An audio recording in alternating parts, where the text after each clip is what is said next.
Morning. Um, I'm so this year's festival has been curated around the theme of dignity, and to our minds, I can't think of a more important conversation to have than around the issue of manual scavenging and what it means for the city, and also modes of representing it through different kinds of writing. It's my pleasure to introduce the panelists, Jahnavi Sen, Obalesh Bhemapa, Ramdas Rao, and Kavita Wankhade, who has graciously offered to moderate this panel. Jahnavi Sen is the executive news producer at The Wire and the editor of Grit, which is Wire's initiative to have a dedicated coverage of manual scavenging and sanitation. Obalesh Bhemapa, KB Obalesh, is a Dalit human rights activist. Since 2009, he has been the state convener for Safai Karmachari Kavalu Samiti, Karnataka, a state-level collective of activists working for the total eradication of manual scavenging and the rehabilitation of persons engaged in manual scavenging. Obalesh is also currently a government-nominated member for the state-level monitoring committee for implementing prohibition of employment as manual scavenging and the Rehabilitation Act of 2013. Ramdas Rao has been in the civil liberties movement for a long time. He is a member of the People's Union for Civil Liberties Karnataka and has participated in fact-finding investigations on a number of issues involving violation of human rights, such as the LGBT community, sex work, labor, caste, communalism, and so on. He is a member of a team that is bringing out a study on manual scavenging with special reference to Karnataka. Moderating the panel is Kavita Wankhade, who's senior lead practice at IIHS. Also on the panel is my colleague Amog, who will help us translate. Thank you so much, Amog, for doing this. Over to you, Kavita. So we have a lot. I think the panelists will have a lot to say on this issue, and we've been having a pre-panel very exciting discussion. So we're going to start. The way we'll run it is each of the panelists will speak for around 5 to 10 minutes to speak more about the work they've done and specifically around what strategies they've been using in form of communication and writing and what kind of audiences they've been reaching out to. I have a few questions for them and then we'll open it up to the audience. So I'm going to start immediately because there's obviously a lot to discuss on this. So we'll start with Obalesh. He's going to make points. He's also kindly prepared a note in Kannada, which it's distributed because unfortunately due to the time he may not be speak to all the points, but we've photocopied and put it on the chairs if anyone wants to look in the detail. So we'll start and then we'll take it as it comes. So over to you. Good morning, friends. I'm sorry, I'm speaking in Kannada. I'm bit good in Kannada. That's what I prepared my presentation in Kannada also. Maybe I will circulate English also later.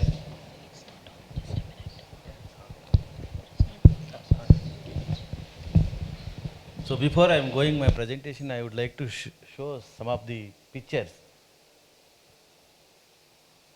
Inga.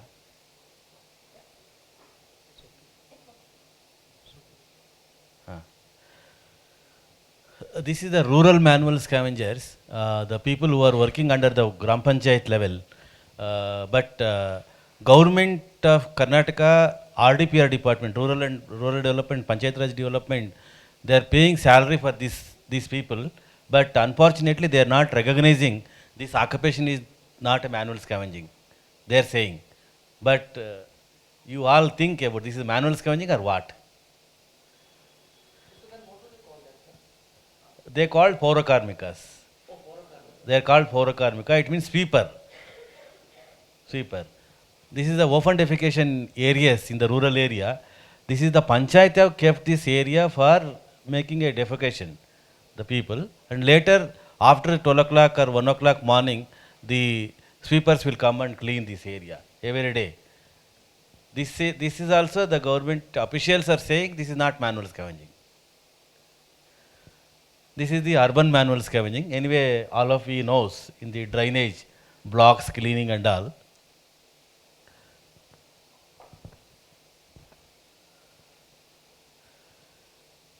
This is one, the the police people are practicing manual scavenging in their police stations. They will take people and make them to clean their toilets in the police stations. Who have to implement the authority officers for the manual scavenging act, the officials are doing this type of work. So idu what we call in-sanitary latrines. In the semi-urban areas and urban areas, the toilet pipes are connected to open drainage.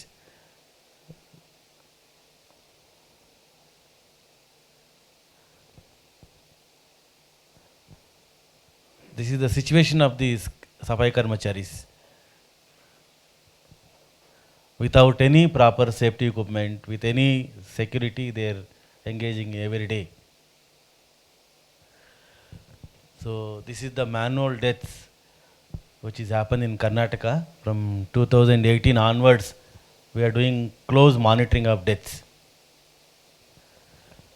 This type of scavengers, we can, wherever we can see in the urban areas like Bengaluru, Mysore and all, the people holding the long stick and they're rounding areas and they will clean the block, releasing block.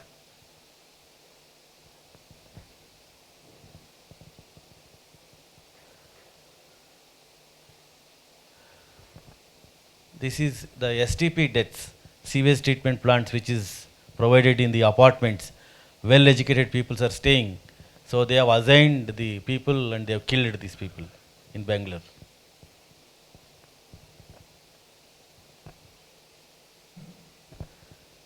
This is the sewage, water and sewage department workers have died. Yeah.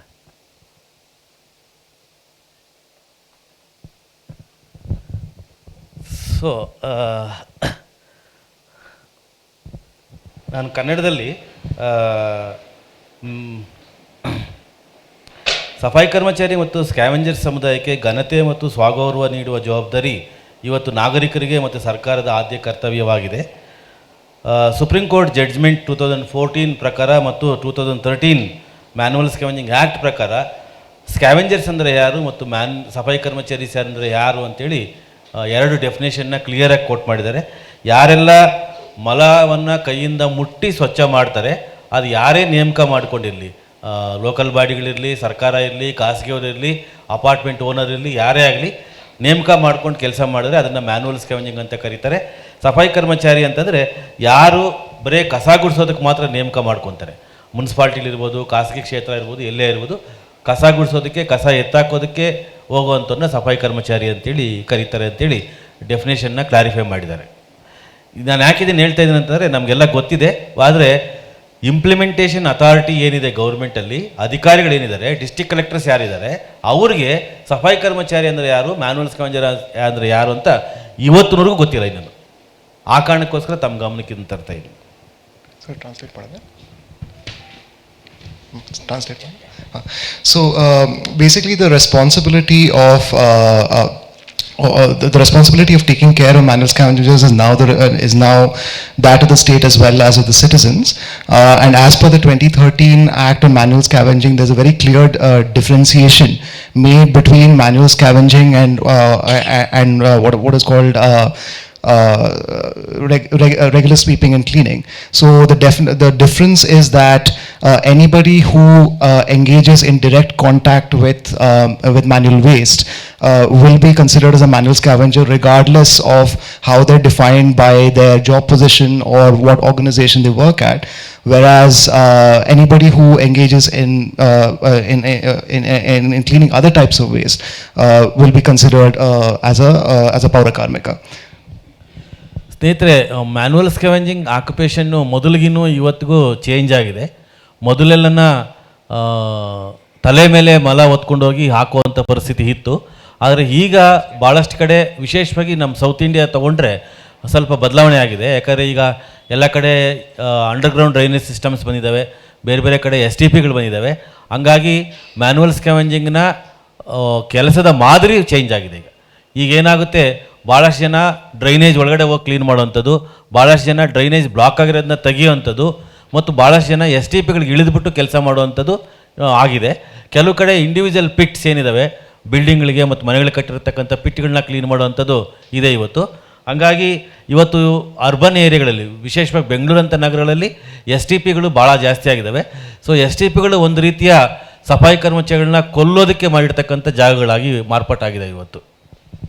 So the practice of manual scavenging has changed over the years. Earlier, it used to be quite common for manual scavengers to scoop out the waste and carry them out of the houses on their heads.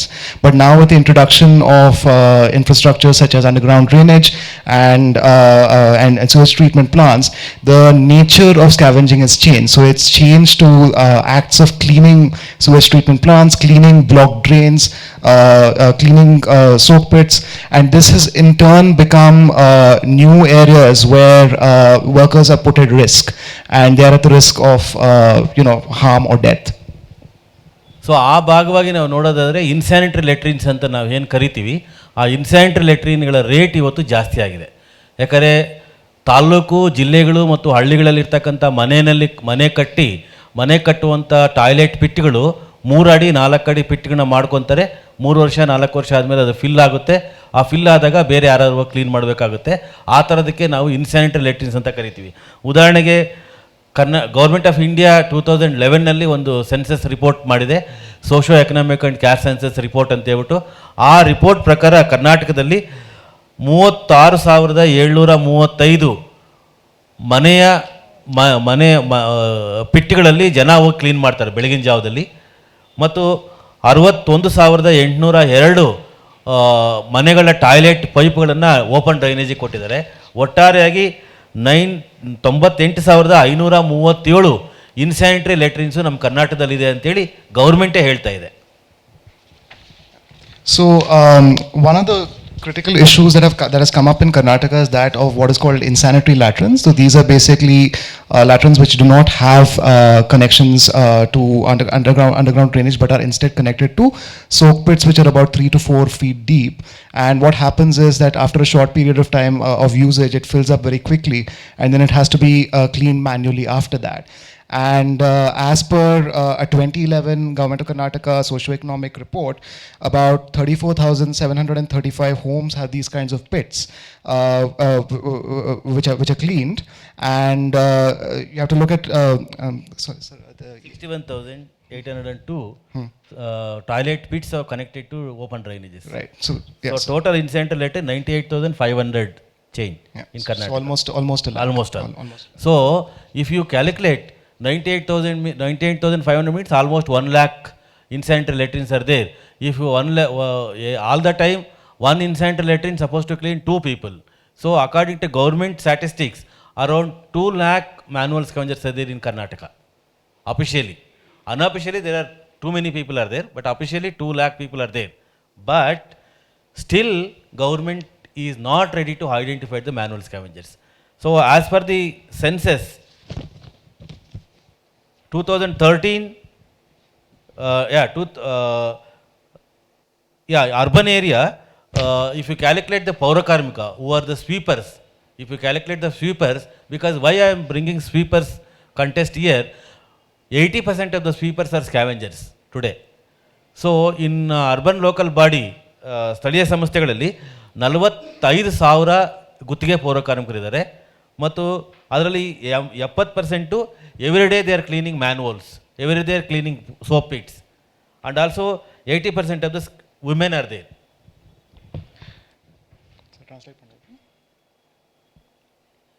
ಮತ್ತು ಖಾಸಗಿ ಕ್ಷೇತ್ರಗಳು, universities, hotels, resorts, offices, software offices, companies, lodges, ಇಂಥ ಕಡೆ 1.5 ಲಕ್ಷ ಅಷ್ಟು ಸಫಾಯಿ ಕರ್ಮಚಾರಿಗಳಿದ್ದಾರೆ. ಅದರಲ್ಲಿ 60% ಅಷ್ಟು toilet ತೊಳೆಯೋಕ್ಕಂತಲೇ ಇಟ್ಕೊಂಡಿದ್ದಾರೆ ಅವ್ರನ್ನ.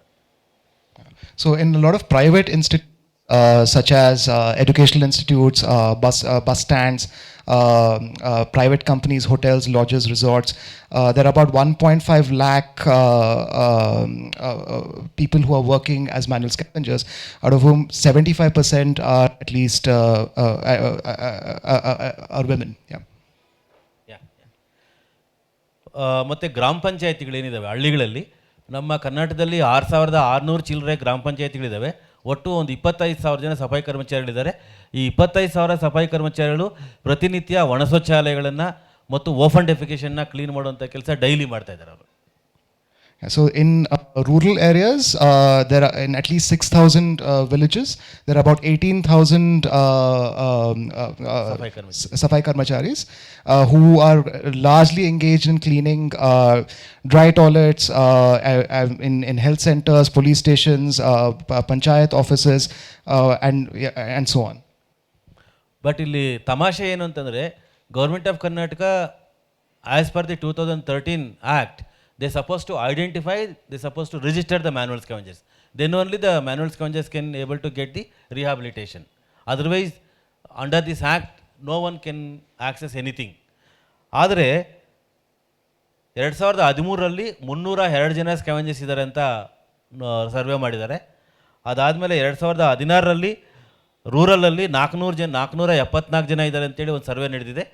ಆದರೆ ಈ ಸರ್ವೆ ಮಾಡಿರುವಂಥ ತಮಾಷೆ ಹೆಂಗಿದೆ ಅಂತಾರೆ, 2011ನಲ್ಲಿ socio economic and caste census ರಿಪೋರ್ಟ್ನಲ್ಲಿ ಕರ್ನಾಟಕ ಸ್ಟೇಟಲ್ಲಿ 15,734 ಮ್ಯಾನ್ಯುವಲ್ ಸ್ಕ್ಯಾವೆಂಜರ್ಸ್ ಇದ್ದಾರೆ ಅಂತೇಳಿ ರಿಪೋರ್ಟ್ ಹೇಳುತ್ತೆ. ಅದನ್ನು 2016ನಲ್ಲಿ ಪರಿಶೀಲನೆ ಮಾಡಿ ಅಂತೇಳಿ ಆದೇಶ ಮಾಡ್ತಾರೆ ಕೇಂದ್ರ ಸರ್ಕಾರದವರು. ಆದೇಶ ಮಾಡಿದಾಗ ಕರ್ನಾಟಕ RDPR ಡಿಪಾರ್ಟ್ಮೆಂಟು 15,700 ಮ್ಯಾನ್ಯುವಲ್ ಸ್ಕ್ಯಾವೆಂಜರ್ಸಿಂದ ಬರೀ 474 ಮ್ಯಾನ್ಯುವಲ್ ಸ್ಕ್ಯಾವೆಂಜರ್ಸ್ ಇಳಿಸ್ತಾರೆ, ಇಷ್ಟೇ ಜನ ಇರೋದು ಅಂತ ಹೇಳ್ಬಿಟ್ಟು. So the official statistics on this don't recognize the numbers on the ground. So in 2013, the state government said there are only about 301 manual scavengers in the state, in only 4 cities, and in 2016 they revised this number to 474. They acknowledged that there were 474 in working in villages, but this also clashed with an earlier 2011 report, which was basically recognized 15,734 scavengers. But when the central government basically asked for a revision, the state government revised this number from 15,734 to 474 only. Later, 2018-19, one pilot survey was conducted in Karnataka and all over the nation. ಕರ್ನಾಟಕದಲ್ಲಿ 6 ಜಿಲ್ಲೆಗಳಿಂದ 1,744 new manual scavengers have identified. Now totally 302 plus 474 plus 156 manual scavengers we have identified in Davangere town. That is, and 1,744, totally 2,676 only manual scavengers have identified still now in Karnataka, official figures. So finally, there was a study conducted in 2018-19, out of which they identified 1,744 workers in Davangere. So as of now, the state recognizes a total of 302 plus 474 plus 156 plus 1744. That's a total of 2,676 scavengers, and this is the maximum that has been recognized by the government of Karnataka. ಇನ್ನು manual scavengers ಯಾರು ಅಂತ ನೋಡಿದ್ರೆ, manual scavengers almost all they are all belongs to scheduled caste. In all over India 4 ಜಾತಿಗಳು, ಒಂದು ಬಂಗಿ, Mehtar, Madiga, Chakkiliyan, Arunthathiyar, Relli, Valmiki, Thoti and few members of Muslim communities. So ಈ ಜಾತಿಗಳು ಮಾತ್ರ ಭಾರತ ದೇಶದಲ್ಲಿ ಈ ಅನಿಷ್ಟ ಮ್ಯಾನ್ಯುವಲ್ ಸ್ಕ್ಯಾವೆಂಜಿಂಗ್ ಪದ್ಧತಿಯಲ್ಲಿ ತೊಡಗಿಸ್ಕೊಂಡಿದ್ದಾರೆ. ಅದರಲ್ಲೂ ವಿಶೇಷವಾಗಿ ಕರ್ನಾಟಕದಲ್ಲಿ ಮಾದಿಗ ಕಮ್ಯುನಿಟಿ ಅಂತ ಏನಿದೆ, larger community in S C list, ಅವರು ಮತ್ತು ಆದಿ ಕರ್ನಾಟಕ, ಆದಿ ದ್ರಾವಿಡ, ಬಂಗಿ ಮತ್ತು ಮೇತರ್, ಇಷ್ಟು ಜಾತಿಗಳು ತಲಾಂತರಗಳಿಂದ, ಅಂದರೆ ನೀವು ಒಂದು 100 ವರ್ಷಗಳ ಇತಿಹಾಸ ತಗೊಂಡ್ರೆ ಇದೇ ಸಮುದಾಯಗಳು ಈ ಒಂದು ಕಸುಬಿನಲ್ಲಿ ಕೆಲಸ ಮಾಡ್ಕೊಂಡು ಬರ್ತಾ ಇದ್ದಾರೆ. So the thing to remember is that manual scavenging is also restricted to particular communities who have been doing this for several centuries actually, and some of these communities are the Bangi, Metara, Madiga, Madari, Chikkalayan, Arundhatiyar, Relli, Balmiki, Toti, some Muslim communities as well, Adi Karnataka, Adi Dravida, and Methar. So ನಾವು ಈ ಒಂದು ವೃತ್ತಿಯನ್ನು ಸಂಪೂರ್ಣವಾಗಿ ನಿರ್ಮೂಲನೆ ಮಾಡಬೇಕು. ಈ ಒಂದು ವೃತ್ತಿನಲ್ಲಿ ಯಾರೂ ಕೆಲಸ ಮಾಡಬಾರ್ದು, ನಾಟ್ ಓನ್ಲಿ SC ಕಮ್ಯುನಿಟಿ, ಯಾರೂ ಕೆಲಸ ಮಾಡಬಾರ್ದು. ಇದಕ್ಕೆ ಸಂಬಂಧಪಟ್ಟಂತೆ ಏನು ಒಂದು ಮೆಕನೈಸ್ಡ್ ಸಿಸ್ಟಮ್ ಬರಬೇಕು, ಇದಕ್ಕೆ ಸಂಬಂಧಪಟ್ಟಂಥ ಟೆಕ್ನಾಲಜಿ ಬರಬೇಕು ಅನ್ನೋ ನಿಟ್ಟಿನಲ್ಲಿ ನಾವು ಕೆಲಸ ಮಾಡ್ತಾಯಿದ್ದೀವಿ. ಜೊತೆಗೆ ಆ ಒಂದು ಸಮುದಾಯ ಯಾರು ಕೆಲಸ ಮಾಡ್ತಾ ಇದ್ದಾರೆ ಅವ್ರಿಗೆ ಸಂಪೂರ್ಣವಾಗಿ ಪುನರ್ವಸತಿ ಒದಗಿಸ್ಬೇಕು ಅಂತ ನಿಟ್ಟಿನಲ್ಲಿ ನಾವು ಕೆಲಸ ಮಾಡ್ತಾಯಿದ್ದೀವಿ. ಆದರೆ ಸರ್ಕಾರಗಳು ಏನು ಕೆಲಸ ಮಾಡಬೇಕಾಗಿತ್ತು, ಯಾವ ಅಧಿಕಾರಿಗೂ ಸಹ ಈ ಮ್ಯಾನ್ಯುವಲ್ ಸ್ಕ್ಯಾವೆಂಜಿಂಗ್ನ ಸಂಪೂರ್ಣ ನಿರ್ಮೂಲನೆ ಮಾಡಬೇಕು ಅಂತ ಒಂದು ಆಸಕ್ತಿ ಅವ್ರಿಗೆ ಬರ್ತಾ ಇಲ್ಲ. ಯಾಕಂದರೆ ನಾನು ಒಂದು ಇನ್ಸಿಡೆಂಟ್ನ ನಿಮಗೆ ಶೇರ್ ಮಾಡಬಾರ್ದು ಆ್ಯಕ್ಚುಲಿ, ಬಟ್ ಆದರೂ ನಾನು ಹೇಳ್ತೀನಿ. ನಮ್ಮ PUCL ಕಡೆಯಿಂದ ನಾವೊಂದು PAL 2009 ನಾವು ರಿಜಿಸ್ಟರ್ ಮಾಡಿದ್ವಿ ಕರ್ನಾಟಕ ಗೌರ್ಮೆಂಟಲ್ಲಿ. ಆವಾಗ ಅನ್ಅಫಿಷಿಯಲಿ ಒಬ್ಬ ಜಡ್ಜೇ ನಮಗೆ ಕೇಳ್ತಾರೆ, ಏನು ರೀ ನೀವು ಹಿಂಗೆಲ್ಲ ವಾದ ಮಾಡ್ತೀರಿ, ಮತ್ತು ಯಾರು ಈ ಕೆಲಸ ಮಾಡಬೇಕು, ಯಾರು ಈ ಕೆಲಸ ಮಾಡಬೇಕು ಹಂಗಾದ್ರೆ ಅಂತಕ್ಕಂಥ ಮಾತನ್ನ ಹೇಳ್ತಾರೆ. ಅಂದರೆ ಇದರ ಅರ್ಥ ಏನಪ್ಪ ಅಂತಂದರೆ, ಅಧಿಕಾರಿಗಳಿಗೆ ಮತ್ತು ಮೇಲಧಿಕಾರಿಗಳಿಗೆ, ಮೇಲ್ಜಾತಿ ಜನರಿಗೆ ಈ ವೃತ್ತಿಯನ್ನು ಮಾಡುವಂಥ ಜನ ಇರಬೇಕು. ಸರ್ ಯಾವ 2008-9 ಅದು ಹೇಳ್ಬಾರ್ದು, ಅದಕ್ಕೆ ಹೇಳಿದ್ದಾರೆ. ಸೊ ಅಂದರೆ ಆ ಥರದ ಒಂದು ಮೆಂಟಾಲಿಟಿ, ಈ ಕಸುಬು ಹಂಗೆ ಇಟ್ಕೋಬೇಕು ಅಂತಕ್ಕಂಥ ಒಂದು ಇರೋದ್ರಿಂದ ಇವತ್ತೂ 93ರ ಕಾಯ್ದೆ ಆಗಲಿ 2013ರ ಕಾಯ್ದೆ ಆಗಲಿ ಅನುಷ್ಠಾನ ಮಾಡೋಕ್ಕೆ ಯಾರಿಗೂ ಇಷ್ಟ ಆಗ್ತಾ ಇಲ್ಲ. What they are working towards is to ensure that nobody actually engages in manual scavenging. But the challenge they're facing is that people in authority, whether it's revenue officers, IIHS officers, or even judges, they often don't have any enthusiasm towards this. And he actually described an incident when they had filed a PIL in 2009, where a judge actually asked them, if these people don't engage in manual scavenging, then who will? So there is still this idea that somebody must engage in manual scavenging, regardless of whatever our aspirations are. So ಸ್ನೇಹಿತರೆ, ಈಗ ಸ್ವಚ್ಛ ಭಾರತ್ ಸಂಬಂಧಪಟ್ಟಂತೆ ಒಂದು ಚೂರು ನಾನು share ಮಾಡ್ಕೊತೀನಿ. ಸ್ವಚ್ಛ ಭಾರತ್ ಏನು ಇವತ್ತು ಭಾರತ ಸರ್ಕಾರದ ಅತಿ ದೊಡ್ಡ ಪ್ರೀತಿ ಪಾತ್ರವಾದ ಕಾರ್ಯಕ್ರಮ ಕೇಂದ್ರ ಸರ್ಕಾರಕ್ಕೆ.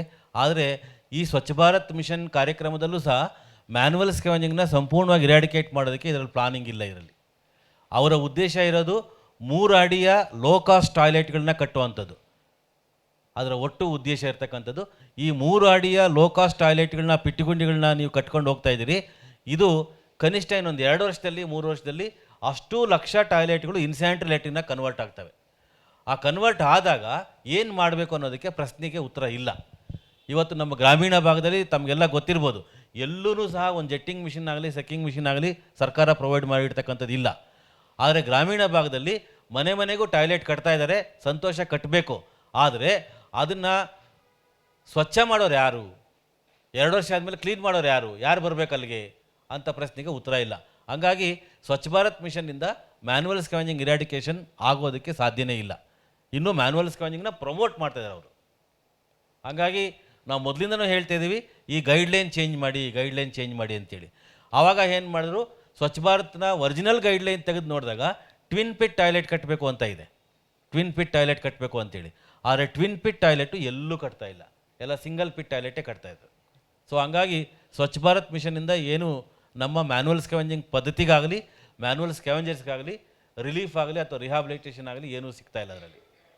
So one of the he commented on the Swachh Bharat program, and one of his critique is that Swachh Bharat as a program is largely concentrated on building and providing toilets, often connected to the 3 to 4 foot deep soak pits. Not even looking at other kinds of technologies such as twin pits, which make it which are less harmful. And therefore what happens is that it exacerbates the manual scavenging problems. So you do have toilets, but these toilets are connected to these soak pits, which again need to be cleaned regularly, which only exacerbates the problem of manual scavenging. So ಇನ್ನು identified ಸ್ಕ್ಯಾವೆಂಜರ್ಸ್ಗೆ ಕಾನೂನಿನಲ್ಲಿ rehabilitation programmes ಇದ್ದಾವೆ. ಅದರಲ್ಲಿ ಒಂದು one time cash assistance ಕೊಡಬೇಕು, 40,000 ರೂಪಾಯಿ ಅಂತೇಳಿ ಕಾನೂನಲ್ಲಿದೆ. ಅದಾದಮೇಲೆ ಅವರಿಗೆ ಸೆಲ್ಫ್ ಎಂಪ್ಲಾಯ್ಮೆಂಟ್ ಮಾಡ್ಕೊಳ್ಳೋದಕ್ಕೆ ಟ್ರೈನಿಂಗ್ ಕೊಡಬೇಕು. ಟ್ರೈನಿಂಗ್ ಪೀರಿಯಡಲ್ಲಿ ಅವ್ರಿಗೆ ಮಾಸಿಕ ಅಂದರೆ ತಿಂಗಳಿಗೆ 3,000 ರೂಪೀಸ್ ಸ್ಟೈಪೆಂಡ್ ಕೊಡಬೇಕು ಅಂತ ಇದೆ. ಅದಾದಮೇಲೆ 1 lakh to 15 lakh ರೂಪೀಸ್ವರೆಗೂ ಅವ್ರಿಗೆ ಸೆಲ್ಫ್ ಎಂಪ್ಲಾಯ್ಮೆಂಟ್ ಮಾಡ್ಕೊಳ್ಳೋಕ್ಕೆ ಲೋನ್ ಕೊಡಬೇಕು ಅಂತ ಆ್ಯಕ್ಟಲ್ಲಿದೆ. ಬಟ್ ಇದುವರೆಗೂ ಕರ್ನಾಟಕ ಸರ್ಕಾರ 2,700 ಚೇಂಜ್ ಮ್ಯಾನ್ಯುವಲ್ ಸ್ಕ್ಯಾವೆಂಜರ್ಸ್ ಐಡೆಂಟಿಫಿಕೇಷನ್ ಮಾಡಿದರೂ ಸಹ ಈವನ್ 20% ಮ್ಯಾನ್ಯುವಲ್ ಸ್ಕ್ಯಾವೆಂಜರ್ಸ್ಗೂ ರಿಹಾಬಿಲಿಟೇಷನ್ ಮಾಡಿಲ್ಲ, ಪೆಂಡಿಂಗಲ್ಲಿದೆ ಎಲ್ಲ. So there are regulations in place under law to rehabilitate manual scavengers. So identified manual scavengers, their families need to get a one-time cash assistance of 40,000 rupees. People who the identified workers need to be retrained, and during the period of retraining, they need to be paid about 3,000 rupees a month as a stipend. And when they get support for self-employment, they need a loan of at least loan assistance of some between 1 to 15 lakhs. Unfortunately, this hasn't really taken off, in spite of the Karnataka government identifying 2,700 odd manual scavengers. So ಹಂಗಾಗಿ ಏನು identification ಆಗಿದ್ರು manual ಸ್ಕ್ಯಾವೆಂಜರ್ಸು, ಅವ್ರಿಗೆ ಕೆಲಸ ಬಿಡಬೇಕು ಅಂತ ಆಸೆ ಇದೆ, ಆದರೆ ಕೆಲಸ ಬಿಟ್ಟರೆ ಬೇರೆ ಜೀವನ ಮಾಡೋಕ್ಕೆ ಏನೂ ಇಲ್ಲ ಅಂತೇಳಿ ಮತ್ತೆ ಅವ್ರು ಮ್ಯಾನ್ಯುವಲ್ ಸ್ಕ್ಯಾವೆಂಜಿಂಗ್ ಹೋಗ್ತಾ ಇದ್ದಾರೆ. ಮತ್ತು 13 ಜನ ಬೆಂಗಳೂರು ಸಿಟಿನಲ್ಲಿ manual scavenger identification manual scavengers without rehabilitation ಇಲ್ಲದೆ, ಬೇರೆ ಏನೂ ಇಲ್ಲದೆ ಸತ್ತೋಗ್ಬಿಟ್ರು ಲಾಸ್ಟ್ 2 ಇಯರ್ಸಲ್ಲಿ. ಅದು ಒಂದು. ಎರಡನೇದು, ಈ ಮ್ಯಾನ್ಯುವಲ್ ಸ್ಕ್ಯಾವೆಂಜಿಂಗ್ ಆ್ಯಕ್ಟ್ 2013ನಲ್ಲಿ ಈ ಇನ್ಸ್ಯಾನಿಟರಿ ಲೇಟೆಂಟ್ ಡೆಮೊಲೇಷನ್ ಮಾಡಬೇಕು ಮತ್ತು ಫ್ಲಶ್ ಔಟ್ ಟಾಯ್ಲೆಟ್ಗಳು ತರಬೇಕು, ಇನ್ಫ್ರಾಸ್ಟ್ರಕ್ಚರ್ ತರಬೇಕು ಅಂತೇಳಿ ಬರೆದಿದ್ದಾರೆ ಅದರಲ್ಲಿ. ಆದರೆ ಇದುವರೆಗೂ ಸಹ ಒಂದು ಮೆಕನೈಸ್ಡ್ ಸಿಸ್ಟಮ್ ತರೋದಕ್ಕೆ ಅಥವಾ ಒಂದು ಒಳ್ಳೆ ಇನ್ಫ್ರಾಸ್ಟ್ರಕ್ಚರ್ UGD ಇನ್ಫ್ರಾಸ್ಟ್ರಕ್ಚರ್ ಮಾಡೋಕ್ಕೆ ನಮ್ಮ ಕರ್ನಾಟಕ ಸರ್ಕಾರದಲ್ಲಿ ಯಾವುದೇ ಥರ ಟೈಮ್ ಲೈನ್ ಆ್ಯಕ್ಷನ್ ಪ್ಲಾನ್ ಇಲ್ಲ ಇದುವರೆಗೂ. So, because the rules for rehabilitating manual scavenger haven't been properly implemented, a lot of manual scavengers who do want to shift to other occupations are unable to do so, and they go back to doing the activity that they can work at. And as a result, it has resulted. There have been quite a few deaths. There have been 13 deaths here in Bangalore itself. And in addition to this, there have been plans to bring in all kinds of new infrastructure such as flush toilets and so on, but there is no timeline to implement this, and because of this, a lot of these things are not being implemented as per a set deadline. Bengaluru city 198 wards cover ಆಗಿದೆ, larger city. But ಇಲ್ಲಿ 1.2 crore population ಇದ್ದಾರೆ ಬೆಂಗಳೂರಿನಲ್ಲಿ, ಮತ್ತು flowing population ಬರೋದು ಹೋಗೋದು per day 10 lakhs people's ಬರ್ತಾರೆ ಹೋಗ್ತಾ ಇರ್ತಾರೆ ಆ್ಯಕ್ಚುಲಿ. ಬಟ್ ಆದರೆ ಇಲ್ಲಿ ಕೇವಲ 115 ಜೆಟ್ಟಿಂಗ್ ಆ್ಯಂಡ್ ಸೆಕ್ಕಿಂಗ್ ಮಿಷನ್ಸ್ ಇದ್ದಾವೆ. ಕರ್ನಾಟಕದ ಓವರಾಲ್ ಲೆಕ್ಕ ತಗೊಂಡ್ರೆ 246 ಸೆಕ್ಕಿಂಗ್ ಮಿಷನ್ಸ್ ಇದ್ದಾವೆ. ಇದು ಯಾವುದಕ್ಕೂ ಸಾಲಲ್ಲ ಆ್ಯಕ್ಚುಲಿ. ಇದರಿಂದ ಮ್ಯಾನ್ಯುವಲ್ ಸ್ಕ್ಯಾವೆಂಜಿಂಗ್ನ ರೇಡಿಕೇಟ್ ಮಾಡೋಕ್ಕೆ ಸಾಧ್ಯನೇ ಇಲ್ಲ. ಪಾಪ್ಯುಲೇಷನ್ ವೈಸು ಎಷ್ಟು ಬೇಕೋ ಅಷ್ಟು ಇರಬೇಕಾಗುತ್ತೆ, ಏರಿಯಾ ವೈಸ್ ಎಷ್ಟು ಬೇಕೋ ಅಷ್ಟು ಇರಬೇಕಾಗುತ್ತೆ. ಆದರೆ BWSSP BBMPಗೆ ಇದನ್ನು ಅಲೋಕೇಟ್ ಮಾಡೋಕ್ಕೆ ಆಗ್ತಾ ಇಲ್ಲ ಇದಕ್ಕೆ. So if you consider the population of Bangalore, it's about almost 1.2 crores, and there are 198 wards, but there are only about 115 in BBMP. There are only about 115 sucking machines which are supposed to substitute for the manual scavengers, and across the state there are only about 246. So if you look at these numbers and you look at the kind of populations they're serving, the ratios are just too small, and the ratios are just too large, and it's unsustainable to kind of depend upon these machinery at this point in time. ಇನ್ನು manual deaths ಕರ್ನಾಟಕದಲ್ಲಿ ಭಾಳಷ್ಟು manual ಡೆತ್ಗಳು ನಡೀತಾ ಇದ್ದಾವೆ. ಅದು ಬೆಂಗಳೂರಿನಂಥ ಸಿಟಿಗಳಲ್ಲಂತೂ ತುಂಬ ನಡೀತಾ ಇದ್ದಾವೆ.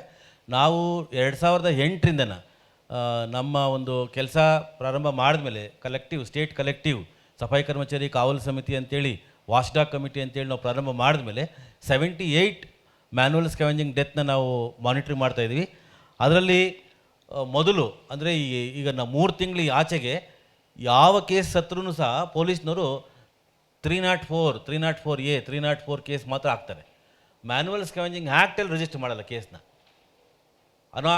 ಅದೇನೋ ಆಕಸ್ಮಿಕ ಸಾವು, ಅನ್ಯಾಚುರಲ್ ಡೆತ್ ಅಂತೇಳಿ ರಿಜಿಸ್ಟರ್ ಮಾಡ್ತಾಯಿದ್ರು. ಅದಕ್ಕೆ ನಾವು ತುಂಬ ಹೋರಾಟ ಮಾಡಿ ಮತ್ತು ಪರಿಹಾರ ಕೊಡೋದಿಲ್ಲ, ಯಾವುದೇ ಥರ ರೆಮಿಡಿ ಇರೋದಿಲ್ಲ. ಸುಮಾರು ಕಡೆ ನಾವು ಪೊಲೀಸ್ ಸ್ಟೇಷನ್ಗಳ ಹತ್ರ ಬಾಡಿ ಇಟ್ಕೊಂಡು ಪ್ರೊಟೆಸ್ಟ್ ಮಾಡಿ ನಾವು ಈ 304A Part 2 ಸೆಕ್ಷನ್ ಹಾಕಬೇಕು ಅಂತೇಳಿ ನಾವು ಒತ್ತಾಯ ಮಾಡಿ ಹಾಕ್ಸಿದ್ದೀವಿ. ಜೊತೆಗೆ ಈಗ 2015ನಲ್ಲಿ prevention of atrocity act modification ಆದಮೇಲೆ ಅದರಲ್ಲಿ ಒಂದು ಕ್ಲಾಸ್ ಸೇರಿಸ್ಬಿಟ್ಟು ಮ್ಯಾನ್ಯುವಲ್ ಸ್ಕ್ಯಾವೆಂಜಿಂಗ್ ಡೆತ್ಸ್ ಇವ್ದು SC/ST ಪರ್ಸನ್ ಆಗಿದರೆ ಆ SC/ST ಅಟ್ರಾಸಿಟಿ ಆ್ಯಕ್ಟಲ್ಲೂ ಕೇಸ್ ಹಾಕಬೇಕು ಅಂತೇಳಿ ಅಲೋಕೇಟ್ ಮಾಡಿದ್ದಾರೆ. ಅದನ್ನು ಸಹ ಪೊಲೀಸ್ನವ್ರು ಮಾಡ್ತಾ ಇರಲಿಲ್ಲ. ಈಗ ನಾವು ಅದನ್ನು ಹೋರಾಟ ಮಾಡಿ ಎಲ್ಲ ಪೊಲೀಸ್ ಸ್ಟೇಷನ್ಗೂ ಆದೇಶ ಮಾಡಿಸಿ ಈಗ ಪೊಲೀಸ್ ಸ್ಟೇಷನಲ್ಲಿ ಕೇಸ್ ಆಗೋ ಥರ ಮಾಡಿದ್ದೀವಿ. ಅದರಲ್ಲಿ 18 ಕೇಸ್ಗಳನ್ನ ನಾವು ಇತ್ತೀಚೆಗೆ ನಾವು ಒಂದು ರಿವ್ಯೂ ಮಾಡಿದ್ದೀವಿ ಏನಾಗಿದ್ದಾವೆ ಅಂತ ಹೇಳ್ಬಿಟ್ಟು. ಎಲ್ಲ ಕೇಸ್ಗಳು ಏನಾಗಿದ್ದಾವೆ, ಬಿ ರಿಪೋರ್ಟು ಸಿ ರಿಪೋರ್ಟ್ ಆಗ್ತಾಯಿದ್ದಾವೆ, no follow up, long pending cases, ಮತ್ತು ಚಾರ್ಜ್ ಶೀಟ್ ಹಾಕೋದಿಲ್ಲ. ಚಾರ್ಜ್ ಶೀಟ್ನ 60 ದಿವಸದಲ್ಲಿ ಹಾಕಬೇಕು ಅಂತ ಇದೆ, ಆದರೆ 100 ದಿವಸ 150 ದಿವಸ ಆದರೂ ಚಾರ್ಜ್ ಶೀಟ್ ಹಾಕೋದಿಲ್ಲ. ಸೊ ಈ ಥರ ಪೊಲೀಸ್ ಕೇಸಸಲ್ಲಿ ತುಂಬ ನೆಗ್ಲಿಜೆನ್ಸಿ ನಡೀತಾ ಇದೆ. Yeah, so even when the deaths occur, it's very common for the police to register it as an accidental death under section 304. And what's been happening is that they've been agitating across police stations to get it registered under the Manual Scavenging Act. Because that entitles them to compensation and to other kinds of benefits when the death is classified as a Manual Scavenging Act.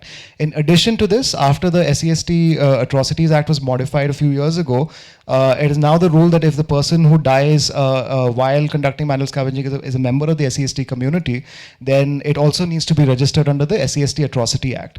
And this is something that they have been campaigning for as well. And they have been able to get about 18 such deaths registered under these acts, but it's still quite a common practice to register it as an accidental death, which does not entitle their families to any kind of compensation. So last two things, madam. About media, I supposed to explore here. Media ನಮಗೆ ಕಳೆದ 8-10 ವರ್ಷಗಳಿಂದ ನಮಗೆ ಭಾಳ supportive ಆಗಿದೆ.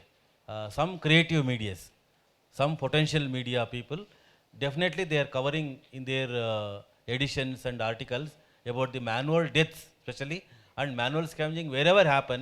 If you bring them their notice or independently if they will see anything, definitely they will cover in the media. So because of the media coverage only ಇವತ್ತು manual scavenging death or manual scavenging ಪ್ರಾಕ್ಟೀಸ್ಗೆ ಒಂದು ದೊಡ್ಡ ಸುದ್ದಿ ಮತ್ತು reputation ಬಂದಿದೆ. ಈಗ ಎಲ್ಲ ಕಡೆ ಮಾಧ್ಯಮದವರು ಇವಾಗ ಕ್ರಿಯೇಟಿವ್ ಆಗಿದ್ದಾರೆ ಸ್ವಲ್ಪ. ಸೊ ಇಂಗ್ಲೀಷ್ ಪತ್ರಿಕೆಗಳು, ಇಂಗ್ಲೀಷ್ ಟಿ ವಿಗಳು ಭಾಳಷ್ಟು ಜನ ಕವರ್ ಮಾಡಿದ್ದಾರೆ ಇದನ್ನು. ವಿಶೇಷವಾಗಿ ನಾನು ಒಂದು ಸಣ್ಣ ಎಕ್ಸಾಂಪಲ್ ನಿಮ್ಗೆ ಹೇಳ್ತೀನಿ. 2015 ಜನವರಿ 1 ಎಲ್ಲರೂ ನಿಮಗೆ ಗೊತ್ತಿದೆ, ಜನವರಿ 1 38 ಡಿಸೆಂಬರ್ ಅಂದರೆ ಎಲ್ಲರೂ ಹ್ಯಾಪಿ ನ್ಯೂ ಇಯರ್ ಹೇಳ್ಕೊಂಡೆಲ್ಲ ಖುಷಿಯಾಗಿ ಎಂಜಾಯ್ ಮಾಡ್ತಾ ಇರ್ತಾರೆ. ಬಾಗಲಕೋಟೆ ಚಿಕ್ಕಬಳ್ಳಾಪುರ ಟೌನಲ್ಲಿ ಡಿಸ್ಟಿಕ್ ಹಾಸ್ಪಿಟ್ಲಲ್ಲಿ ಮ್ಯಾನ್ಯುವಲ್ ಸ್ಕ್ಯಾವೆಂಜಿಂಗ್ ಆಗ್ತಾಯಿದೆ.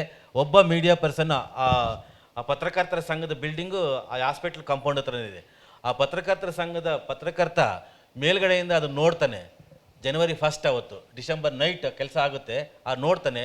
ಬೆಳಗ್ಗೆ ಕನ್ನಡಪ್ರಭ ಪತ್ರಿಕೆಯಲ್ಲಿ ಹೆಡ್ಲೈನಿಗೆ ಬರುತ್ತೆ, ಮ್ಯಾನ್ಯುವಲ್ ಸ್ಕ್ಯಾವೆಂಜಿಂಗ್ ಎಲ್ಲರೂ ಎಂಜಾಯ್ ಮಾಡ್ತಾ ಇದ್ದಾರೆ, ನ್ಯೂ ಇಯರ್ ಸೆಲೆಬ್ರೇಷನ್ ಮಾಡಿಕೊಂಡು, ಆದರೆ ಮ್ಯಾನ್ಯುವಲ್ ಸ್ಕ್ಯಾವೆಂಜರ್ಸ್ನ ಮ್ಯಾನ್ಯುವಲ್ಗಳಿಸಿ ಕೆಲಸ ಮಾಡ್ತಾ ಇದ್ದಾರೆ ಅಂತ ಹೇಳ್ಬಿಟ್ಟು.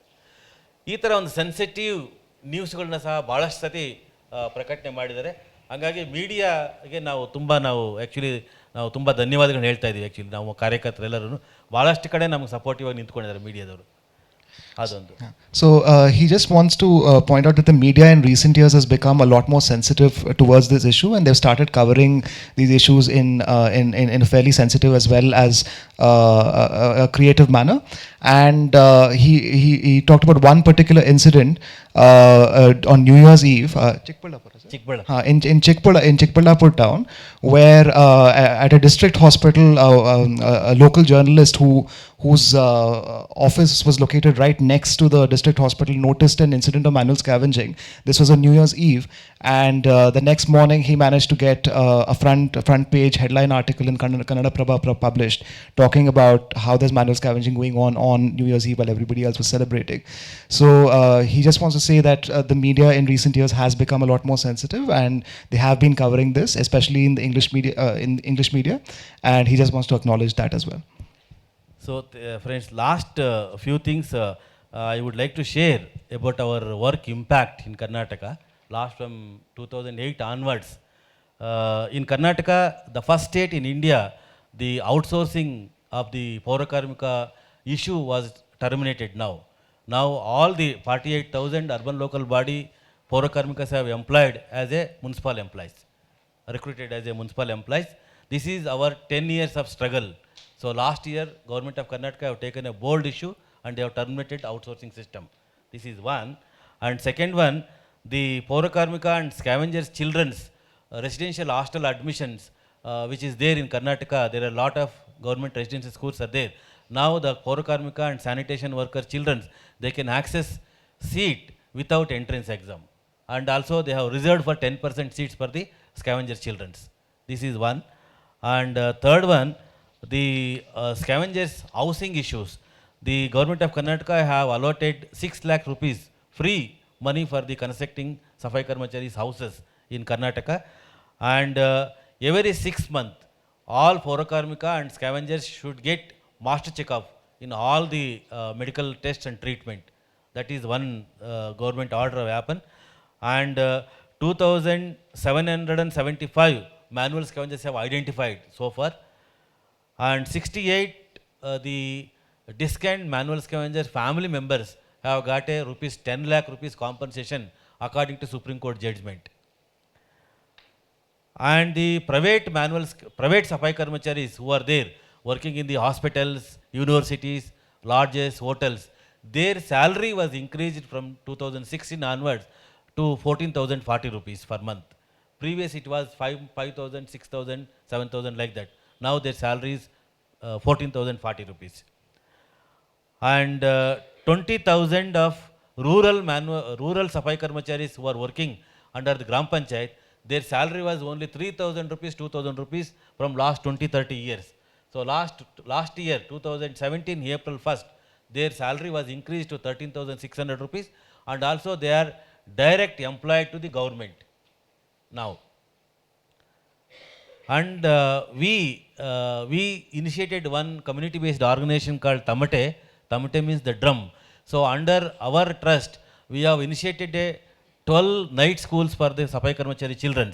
So 300 Safai Karmachari children are coming and learning in the night schools, because Safai Karmachari children's dropout rate is 80% in the high school level, not in the primary school level. So our idea is to eradicate the dropout and the stop engaging their parents' occupation. So improving the education. So we are providing 300 children's education daily. That is one. And 270 children so far admitted in the residential schools, government residential schools.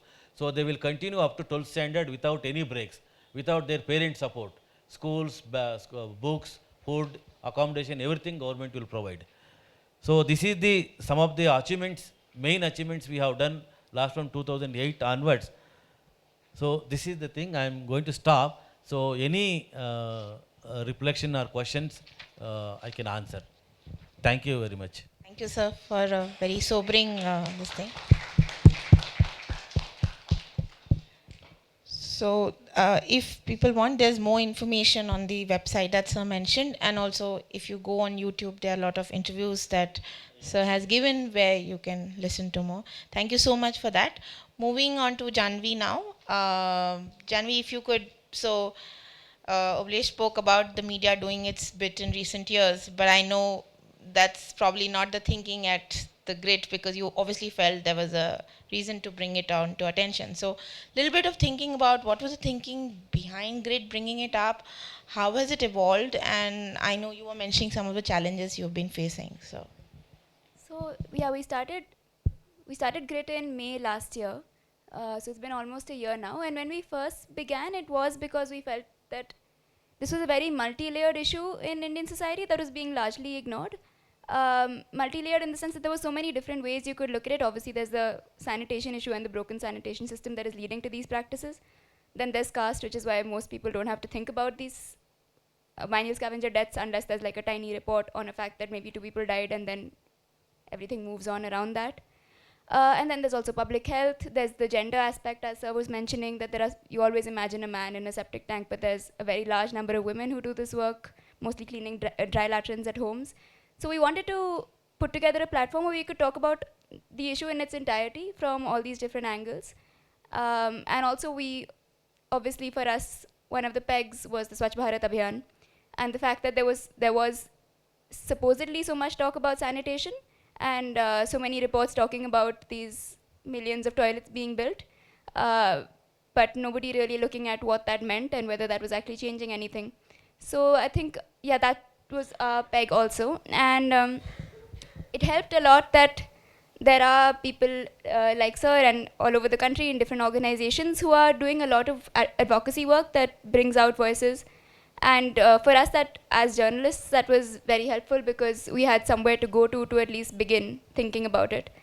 So that's how it all started. And since we started, we've been looking at various themes a lot of the things that Sir mentioned. Another peg we had was the fact that the government was conducting another survey. This is the 7th government survey to count manual scavengers.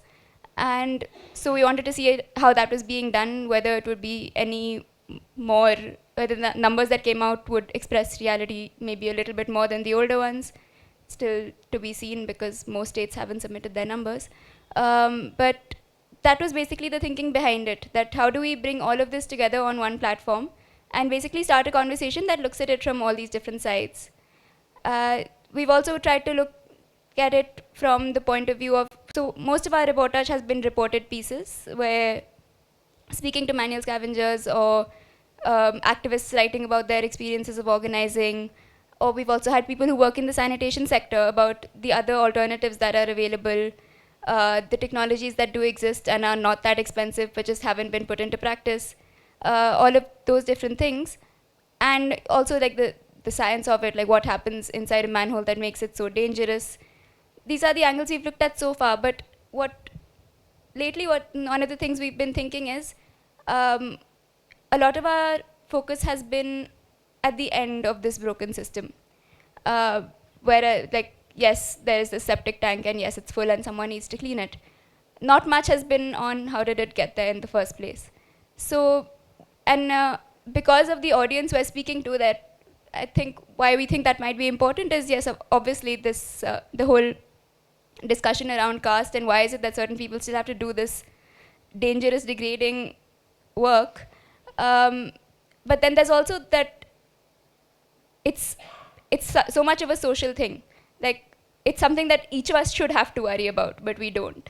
It's a problem that we're all creating, but a few people have to deal with it. So I think we're now wondering how to bring that out more, like how to begin from the top of the sanitation process, which now people in the wash sector call the flush and forget syndrome. So how do you basically get beyond that, is one of the challenges we've been facing now. Like, how do you start the conversation on that end as well? But yeah, over the year, I think we have managed to bring out a lot of reportage on manual scavenging specifically. And I think now we are wondering how to take that conversation forward in a way that could have an impact, given that our audience is largely urban. We have English and Hindi both, but still a lot of articles are cater to an English-speaking audience. So what do we do that can have an impact on that particular audience? So yeah, that's basically about grit a little bit. Moving on to Professor Ramdas, you bringing out a study on manual scavenging in Karnataka, and you mentioned that you'd done a situation assessments earlier, but this is kind of a more in-depth sociological study. So just request you to share a few findings, and more than that, I think, what was the thinking behind the study, and once the study is out, how do you plan to put it out? Like, who is the audience for it, and how do you plan to take that study forward in terms of dissemination and communicating to other people? Okay. I am a member of PUCL, of which Mr. Obalesh is the president, and he has discussed exhaustively the failures of the implementation of the Act by the government, by the different government agencies, and and we have extensively drawn in our study. We have extensively drawn upon the documentation, and and apart from that, we have had detailed conversations with Mr. Obalesh, and through him with the community, all of which has immensely helped us in our study. So I'm not going to repeat anything about the practice itself and the role of the government and so on, because that has been talked about, and also the role of the media. Though we have important chapters on implementation, well, on implementation of the Act, failures of the government implementation. We've also talked about the role of the media, and and their limitations, and so on. At this point, I just want to discuss a few issues that are kind of scattered that have to do with the way we look at manual scavenging. What are the kind of lens? What are the kind of lens that we bring into it? And depending on the kind of lens, we have a different, kind of a picture that emerges of manual scavenging. There is the human rights, lens, which and that is one of the limitations we are talking about, in this issue, in this report, because we feel, human rights reporting is good because we have done that.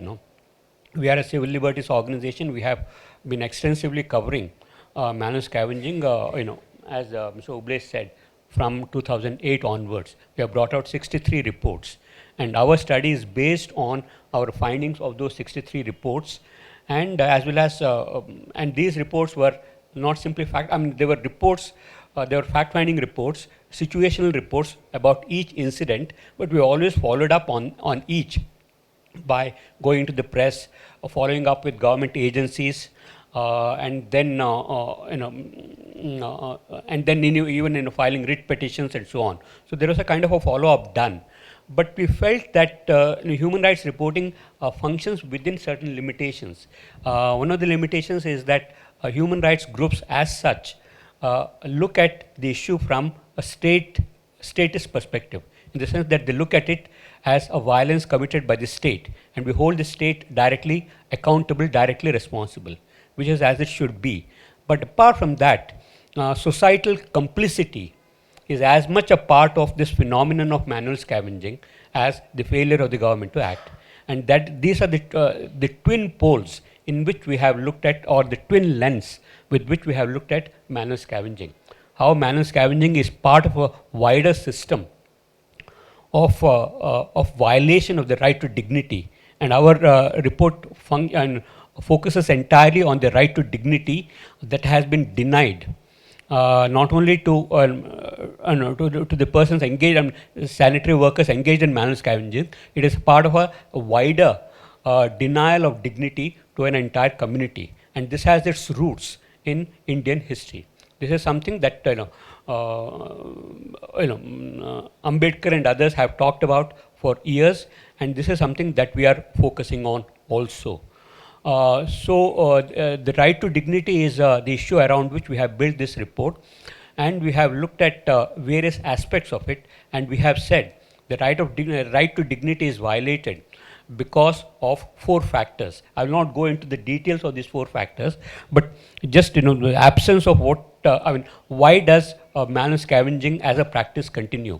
It continues because of the absence of what Ambedkar called public conscience, which I think is a term fairly clear. And caste and sanitation. What are the cultural and historical attitudes that perpetuate manual scavenging and that make it so difficult to eradicate it? And then we have also looked at new phases of manual scavenging.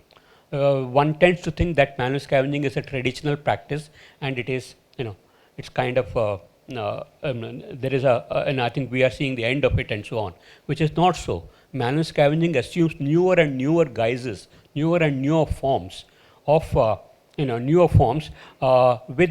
with development, and we are looking especially at the urban phenomenon of manual scavenging. What are the different kinds of routes it takes? And Mr. Obalesh mentioned STP deaths, which is also, which also goes to show how the more the state brings in measures to eradicate it, the more it continues in another form. And in the urban, in the urban city, manual scavenging flourishes because of the contract system. The contract system is a system that in which invisibilizes manual scavenging, because we don't know. Usually manual scavenging is something that is, that happens. There are 2 kinds of manual scavenging, people, sanitary workers engaged in manual scavenging. One is the contract workers who work in teams. They go around, and do the bidding of the contractor, and that is under the municipal administration. But apart from that, given the fact that sanitary infrastructures often break down in the city, they have groups, informal groups of people who are manual scavengers, one can say, who go around, and these are private scavengers who for whom there is absolutely no there's nothing to protect them at all. and a number of deaths happen precisely, I mean, even in SCP and others, they happen because of the private scavengers having to work in such hazardous conditions. So we are looking at how under the contract system and under the contract system, which is a development of neoliberalism, how under the contract system manual scavenging, as a practice, flourishes. So that's one thing we are looking at. We are also looking at the role of Swachh Bharat, which I think, in the way, there's a kind of almost a manic effort to build more and more toilets, with no concern at all, with no attention paid to whether the toilets, whether the toilets are part of a certain sanitation system. No attention is given to this working of the sanitation system, what are the provisions that should be made available and so on. Apart from that, the more important thing is the figure or the person in manual scavenging disappears in Modi's gaze, under Swachh Bharat. The focus is entirely on cleaning rather than on the fact that this takes place in a certain kind of a socio-political context, and there's absolutely no, there's a studied avoidance, and in the Modi regime there is a studied avoidance of the worker who is supposed to be carrying out this practice. There are some, I could go a little more and more about it, but I'm not going to go into manual scavenging under the Modi era, which I think is a newer development, is a newer manifestation. I'm not going to go into that, but the fact is the continuance of this kind of a practice shows that there are deeper structural roots to manual scavenging, which our study brings out. I just want to focus on a few issues. As I said, one is about the invisibilization of manual scavengers, of people in manual scavenging. Swachh Bharat does that, very successfully.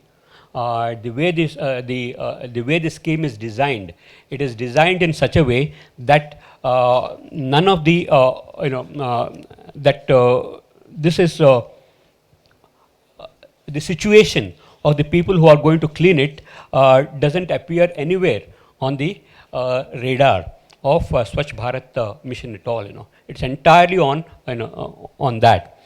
So it is very, very important, I feel, in any kind of a humor, in any kind of a study, in any kind of a writing about manual scavenging, to bring it to bring it out, to bring out the reality of it, to admit to the reality of this, and to bring it out as much as possible.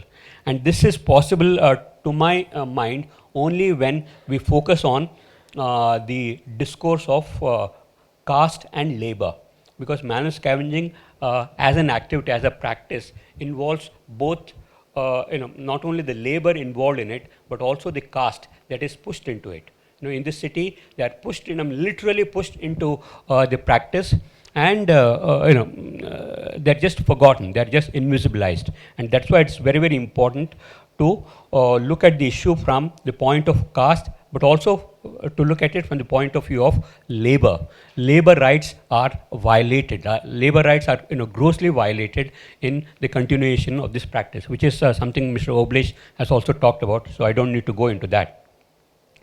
Some people are saying that manual scavenging as a practice cannot disappear unless there is a change of heart. Okay, that I think is a good point as far as it goes. Change of heart is important in the sense that unless there is a complete change in the mindset of people, given the pervasiveness of the practice and given the kind of indignities that they face, including among members of their own community, members of the lower caste also. So, given that, it is so very important to look for ways in which we can change the discussion or change the way in which we look at manual scavenging, at a certain kind of a change in the mindset. But I think equally important is what is called a change in the behaviors. Mark Galanter, an important analyst, an important he had said I just want to quote that.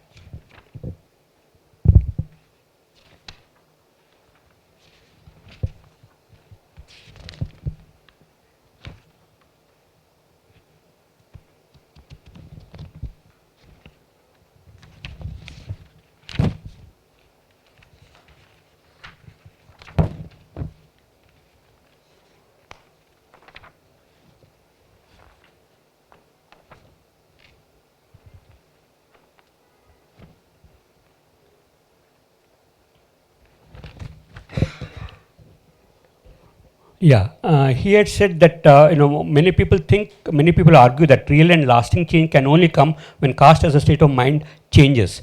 Till such time, all change will be merely superficial.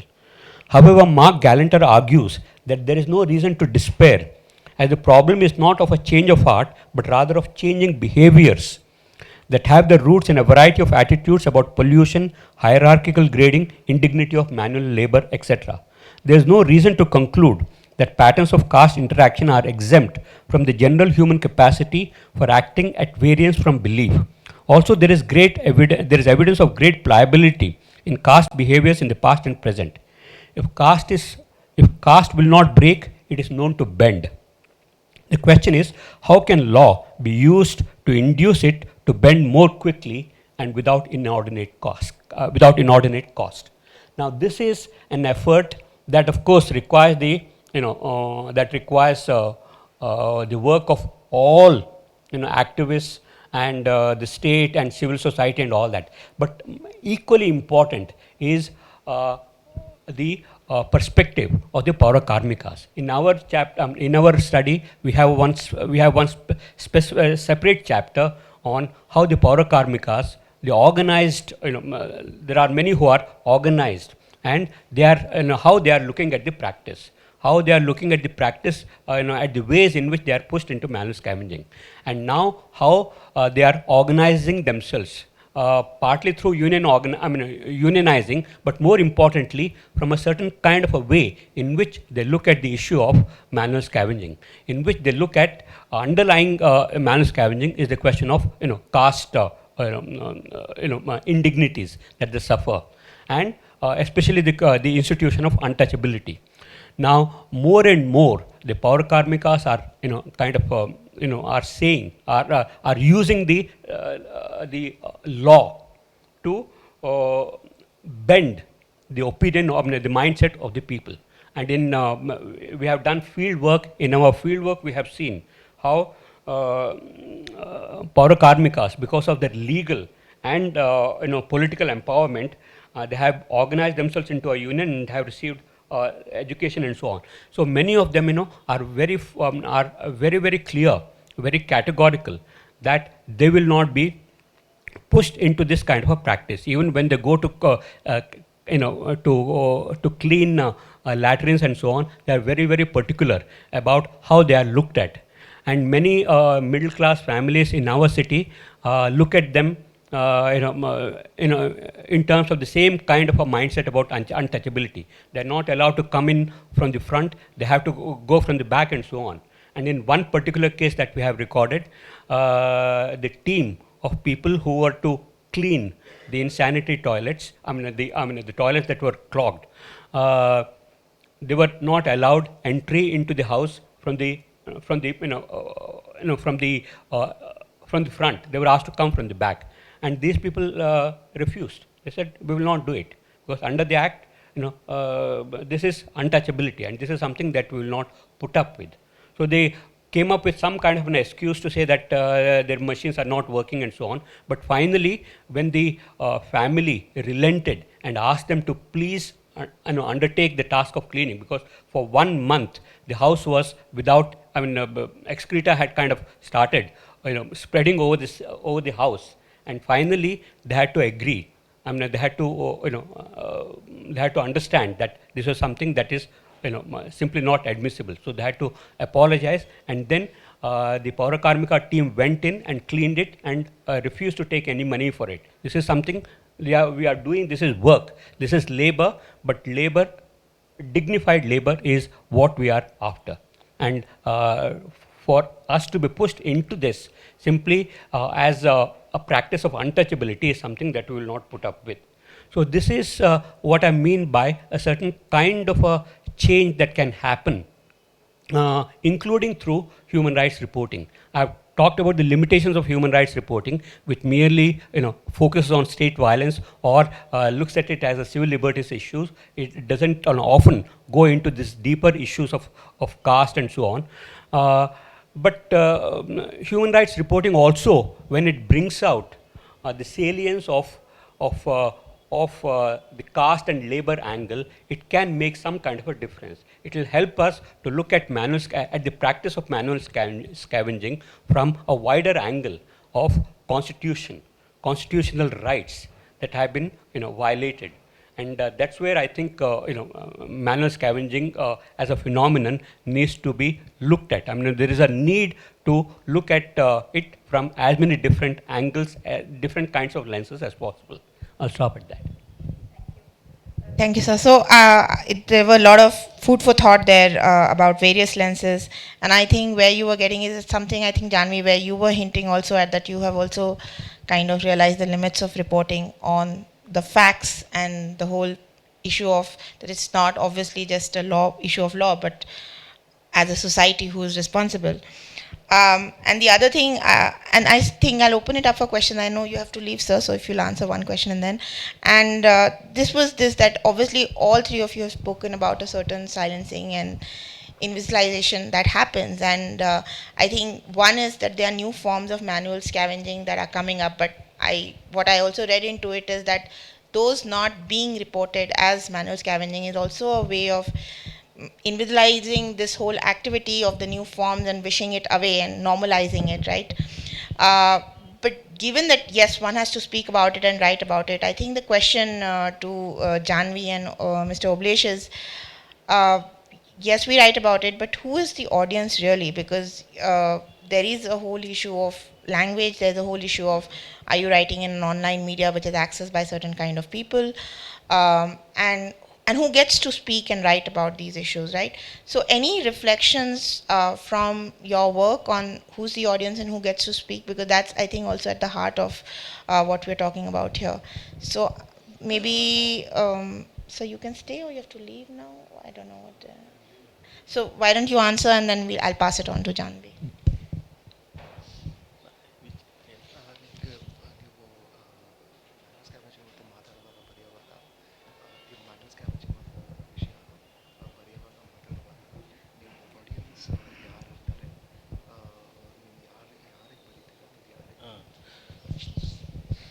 ಇಲ್ಲಿ manual scavenging issue ಅನ್ನೋದು manual scavengers issue ಅಲ್ಲ. ಇದು ಭಾಳ ಎಲ್ಲರೂ ಅರ್ಥ ಮಾಡ್ಕೋಬೇಕಾಗಿರೋದು. ಇದು ಸಾರ್ವಜನಿಕರ issue ಇದು. ಯಾಕಂದರೆ ಮ್ಯಾನ್ಯುವಲ್ ಸ್ಕ್ಯಾವೆಂಜರ್ಸು ಎಲ್ಲೋ ಮೈಗ್ರೆಂಟ್ ಆಗಿರೋದ್ರಿಂದ ಅಥವಾ ಬಡವರಾಗಿರೋದ್ರಿಂದ ಅಥವಾ ಶೆಡ್ಯೂಲ್ ಕಾಸ್ಟ್ ಆಗಿರೋದ್ರಿಂದ ಬಡತನಕ್ಕೋಸ್ಕರ ಆ ಕೆಲಸ ಮಾಡ್ಬೋದು. ಆದರೆ ಆ ಕೆಲಸ ಅನಿಷ್ಟ ಕೆಲಸ ಮಾಡಿಸ್ತಾ ಇರೋರು ಸಾರ್ವಜನಿಕರು, ಅದರಲ್ಲೂ ಹೆಚ್ಚು ಬುದ್ಧಿವಂತರು. ಹಂಗಾಗಿ ನಮ್ಮ ಆಡಿಯನ್ಸ್ ಅಂತ ಬಂದಾಗ ನಂಬರ್ ಒನ್, ಯಾಕಂದರೆ ಈಗ ಸಾರ್ವಜನಿಕರಿಗೆ ಅರ್ಥ ಆದರೆ ಈ ಕೆಲಸ ಅವ್ರ ಕೈಲಿ ಮಾಡಿಸ್ಬಾರ್ದು ಅಂತ ಅವ್ರಿಗೆ ಮನಸ್ಸು ಬಂದರೆ ಖಂಡಿತ ಮಾಡಿಸೋದಿಲ್ಲ. ಅವ್ರು ಬೇರೆ ಏನಾದ್ರು ವ್ಯವಸ್ಥೆ ಮಾಡ್ಕೊತಾರೆ. ಅದೇ ರೀತಿ ಸರ್ಕಾರ, ಸರ್ಕಾರ ಮೊದಲನೇದು ಸಾರ್ವಜನಿಕರು, ಎರಡನೇದು ಸಿಸ್ಟಮ್ ಏನಿದೆ. ಕಾನೂನು ಪಾರ್ಲಿಮೆಂಟಲ್ಲಿ ಪಾಸಾಗಿದೆ, ಆ ಪಾರ್ಲಿಮೆಂಟ್ನ ಪಾಸಾಗಿರೋ ಕಾನೂನನ್ನ ಇಂಪ್ಲಿಮೆಂಟೇಷನ್ ಮಾಡೋ ಜವಾಬ್ದಾರಿ ಅಧಿಕಾರಿಗಳ ಮೇಲಿದೆ.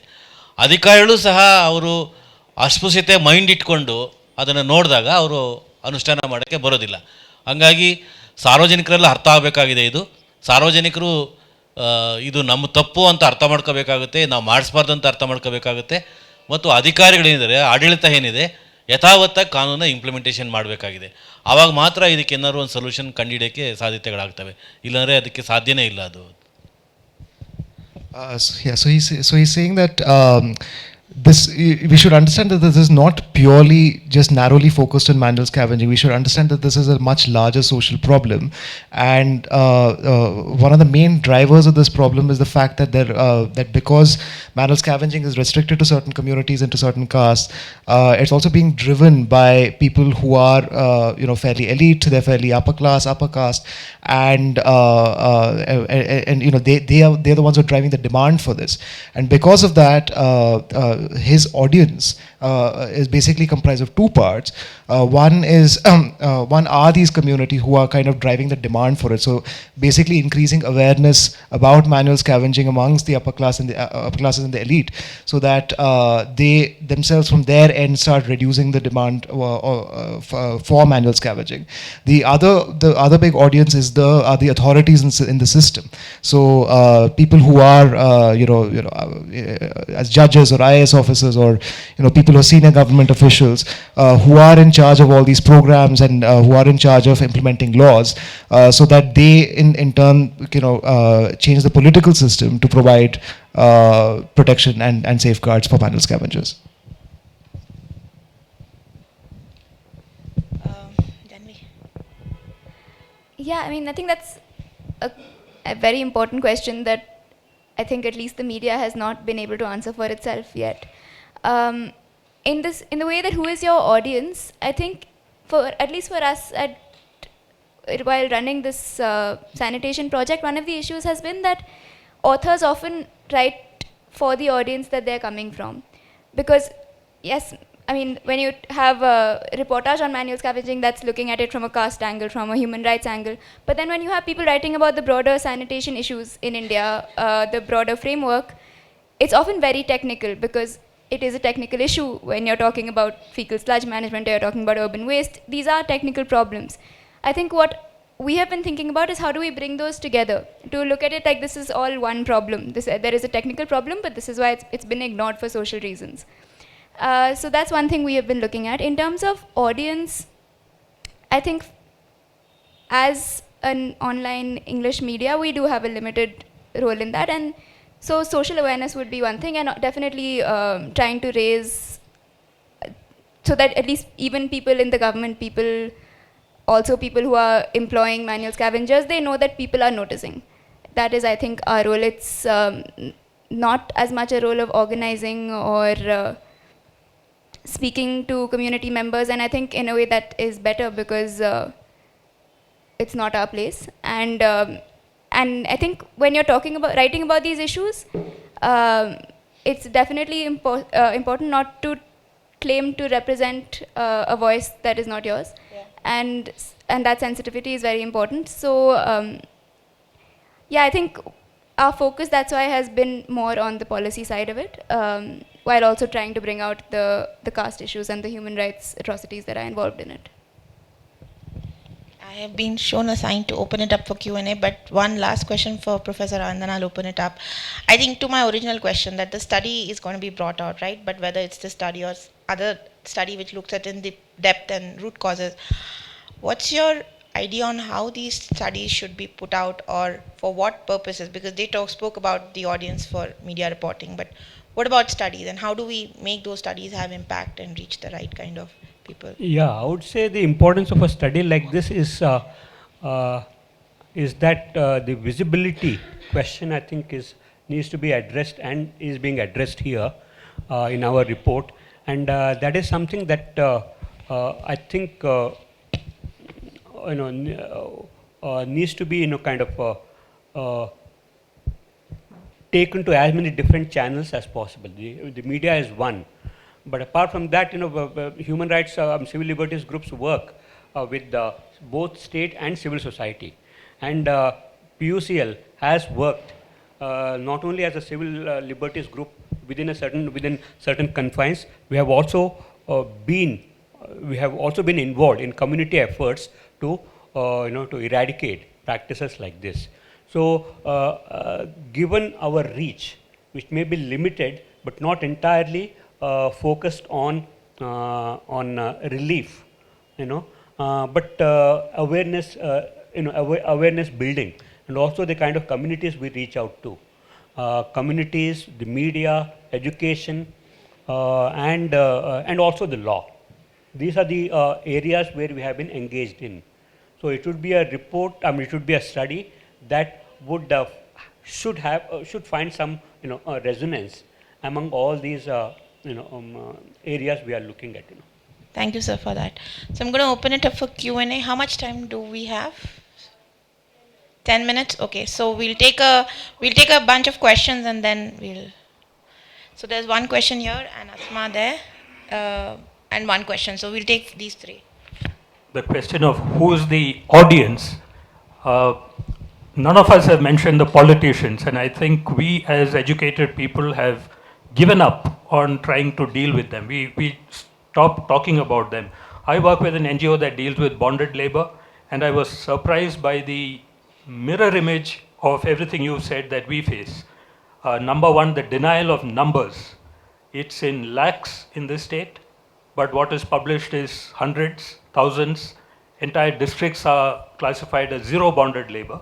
Same ministry, RDPR, Rural Development and Panchayati Raj, they are the ones who can and should take action. The laws are all there, doesn't happen. And rather than things disappearing, exactly like people think, hey, it doesn't exist anymore and all that, bonded labor exists. The other day, we rescued a group of borewell workers in the city who were bonded. And it's not decreasing because prosperity needs cheap labor. So it's just exploding. So you need more scavenging, you need more cheap labor who can be bonded and forced. So I'm really keen to know what can we all do. We know how to get to politicians when we want, the tree cut down around the corner or some park fixed or the road started in front of our house. But we don't seem to know how to put the fire in, let's say, the RDPR minister's belly to do something about this. Because if the orders come from the top, it works.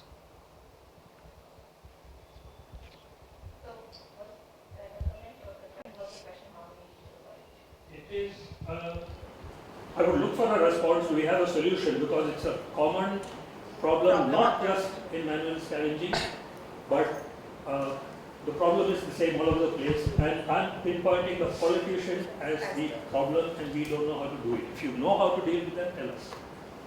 Somebody is going to give him a magic solution. Try. My question is from Obalesh sir. Sir, you told about government schemes, but government provides some safety guards like clothes, gloves. So how can use this facility, especially because I did some work with sanitary workers. Then they said that union not to provide anything.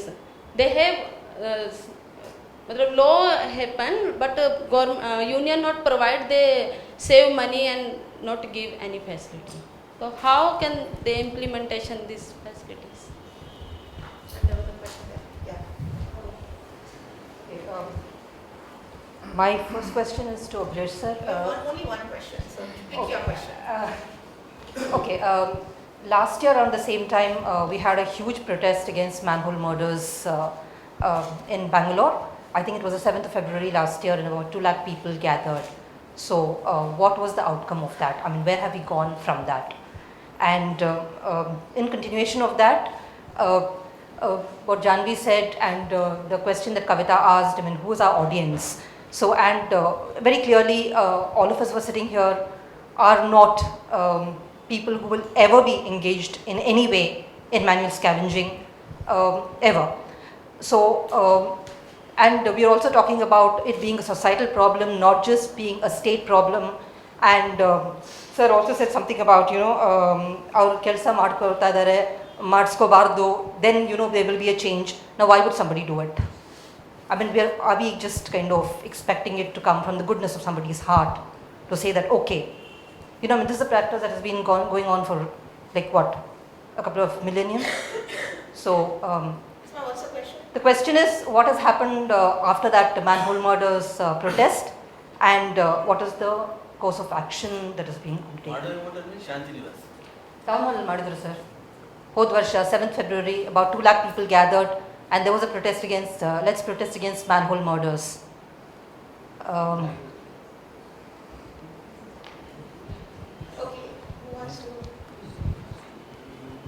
we can start from the first question about how do we address the politicians. I don't know, whichever one of you wants to have a shot. ಇಲ್ಲ ಅದು ನನಗೆ ಗೊತ್ತಾಗಲಿಲ್ಲ ಯಾವ Mandavi motors ಯಾವ protest So there was a protest last year. It was protest against manhole murders. One day protest on 7th February. A lot of people had gathered around town hall. Yeah, that day we demanded to make a accountability of district collectors. Yes, and also Arrest the district collector. That is. And they said manual scavenging should come to an end because I think that was when those 14 people had died. Yeah. Mandavi Motors means Shanti Niwas apartment, Yashwantpur. Yes. Correct, no? Yeah. So Shanti Nivas ಅಪಾರ್ಟ್ಮೆಂಟಲ್ಲಿ ನಡೆದ ಇಬ್ಬರು manual deaths ಆಯ್ತು ಅವತ್ತು. ಅವತ್ತಿಗೆ ಅದಕ್ಕಿಂತ just 1 month back ದೊಡ್ಡಬಳ್ಳಾಪುರದಲ್ಲಿ 4 ಜನ ಸತ್ತೋಗಿದ್ರು. ಅಂದರೆ 2015 13 people have died. It means every month 1 person. Same time the Shanti Niwas incident was open. That time ನಾವೇನು ಮಾಡಿದ್ವಿ, ಬೇರೆ ದಾರಿ ಇಲ್ಲ ಇದಕ್ಕೆ, ಯಾರಾದರೂ ಡಿಸ್ಟ್ರಿಕ್ಟ್ ಕಲೆಕ್ಟ್ರಿಗೆ ಪನಿಷ್ಮೆಂಟ್ ಆದರೆ ಮಾತ್ರ ಅಕೌಂಟಬಿಲಿಟಿ ಬರುತ್ತೆ, ಇಲ್ಲಾಂದರೆ ಆಗೋದಿಲ್ಲ ಅಂತೇಳಿ ನಾವು ಟೌನ್ ಹಾಲ್ ಮುಂದ್ಗಡೆ ಡಿಸ್ಟ್ರಿಕ್ಟ್, ಯಾಕಂದರೆ manual scanning 2013 act implementation whole and sole responsibility belongs to district collector. So ನಾವು ಡಿಸ್ಟ್ರಿಕ್ಟ್ ಕಲೆಕ್ಟರ್ನೇ ನಾವು ರೆಸ್ಪಾನ್ಸಿಬಿಲಿಟಿ ಮಾಡಬೇಕು ಅಂತೇಳಿ ನಾವು ಪ್ರೊಟೆಸ್ಟ್ ಮಾಡಿ ಚೀಫ್ ಮಿನಿಸ್ಟ್ರಿಗೆ ಮೆಮೊರಾಂಡಮ್ ಕೊಟ್ಟಿದ್ವಿ. ಚೀಫ್ ಮಿನಿಸ್ಟರ್ ಏನು ಮಾಡಿದ್ರು, ಆ ಮೆಮೊರಾಂಡಮ್ನ ಸೋಷಿಯಲ್ ವೆಲ್ಫೇರ್ ಡಿಪಾರ್ಟ್ಮೆಂಟ್ ಪ್ರಿನ್ಸಿಪಲ್ ಸೆಕ್ರೆಟರಿಗೆ ರೆಫರ್ ಮಾಡಿದ್ರು. ಪ್ರಿನ್ಸಿಪಲ್ ಸೆಕ್ರೆಟರಿ ಅದನ್ನು ತೊಗೊಂಡೋಗಿ ಮತ್ತೆ ಅರ್ಬನ್ ಡೆವಲಪ್ಮೆಂಟಿಗೆ ಕಳಿಸಿದ್ರು. ಸೊ ಕಳಿಸಿ ಅಲ್ಲಿಗೆ ಸ್ಟಾಪ್ ಆಗಿದೆ. ಅಂದರೆ ಯಾವ ಅಧಿಕಾರಿನೂ ಇನ್ನೊಂದು ಅಧಿಕಾರಿ ಮೇಲೆ ಆ್ಯಕ್ಷನ್ ತೊಗೊಳಕ್ಕೆ ರೆಡಿ ಇಲ್ಲ ಅವರು, ಯಾವ ಅಧಿಕಾರಿನೇ ಆಗಲಿ. ಯಾಕಂದರೆ ಪ್ರಿನ್ಸಿಪಲ್ ಸೆಕ್ರೆಟರಿ ಹೆಂಗೆ ಹೇಳ್ತಾರೆ ಡಿ ಸಿನ ಅರೆಸ್ಟ್ ಮಾಡಿ ಅಂತ ಹೇಳ್ಬಿಟ್ಟು ಅನ್ನೋದು ಪ್ರಶ್ನೆ ಇಲ್ಲ. ಆದರೆ ಕೊನೆಗೆ ಅದು ಹಾಗೆ ಬಿದ್ದಿದೆ. ಆದರೆ ಶಾಂತಿನಿವಾಸ್ ಅಪಾರ್ಟ್ಮೆಂಟಲ್ಲಿ ಆದಂಥ ಡೆತ್ ಏನಾಗಿತ್ತಲ್ಲ, ಒಂದು ಪರ್ಸನ್ನು ಯಡಿಯೂರಪ್ಪ ರಿಲೇಷನ್, ಒಬ್ಬ ಹುಡುಗ, ಅವನು K R Nagar, Mandya, Mysuru district K R Nagar taluk. ಆತ ಏನು ಮಾಡ್ದ, ಕೇಸ್ ವಾಪಸ್ ತೊಗೊಂಬಿಟ್ಟ ಒಂದು. ಎರಡನೇದು ಇನ್ನೊಂದು ಕೇಸು, ಅವರು Bhovi community, Yeshwanthpur local AC ಏನಿದ್ದಾರೆ, is belongs to Bhovi community, ಅವ್ನು ಕರೆದ್ಬಿಟ್ಟು ಬ್ರೈನ್ ವಾಶ್ ಮಾಡಿಬಿಟ್ಟು ಕೇಸ್ ವಾಪಸ್ ತೊಗೊಳಕ್ಕೆ ಹೇಳ್ಬಿಟ್ಟ. ಇಲ್ಲಿ ಪ್ರಾಬ್ಲಮ್ ಆಗಿದ್ದು ಯಾರಿಗಂತಂದರೆ, ಆ ವೆಂಕಟೇಶ್ ಅನ್ನೋಂಥ ವ್ಯಕ್ತಿ ಹೆಂಡ್ತಿ, ಅಂದರೆ ಅವ್ರ ಪತ್ನಿ 6 ತಿಂಗಳು ಪ್ರೆಗ್ನೆಂಟು, 1 ವರ್ಷ ಆಗಿದೆ ಮದುವೆ ಆಗಿ, 6 ತಿಂಗಳು ಪ್ರೆಗ್ನೆಂಟ್ ಆಗಿದೆ. ಅವ್ರ ಗಂಡ ಸತ್ತೋಗಿರೋದು. ಇವ್ರು ಏನು ಮಾಡಿಬಿಟ್ರು, 10 ಲಕ್ಷ ರೂಪಾಯಿ ಪರಿಹಾರ ಬಂದರೆ ಗಂಡನ ಮನೆಯವರು 7 ಲಕ್ಷ ರೂಪಾಯಿ, 7.5 ಲಕ್ಷ ರೂಪಾಯಿ ತೊಗೊಂಡ್ಬಿಟ್ಟು 2.5 ಲಕ್ಷ ರೂಪಾಯಿ ಆ ಎಮ್ಮನಿಗೆ ಕೊಟ್ಬಿಟ್ಟು ಆ ಎಮ್ಮನ ತವ್ರ ಮನೆಗೆ ಕಳಿಸ್ಬಿಟ್ರು ವಾಪಸ್. ಇದು ಆಗಿದ್ದು ಘಟನೆ.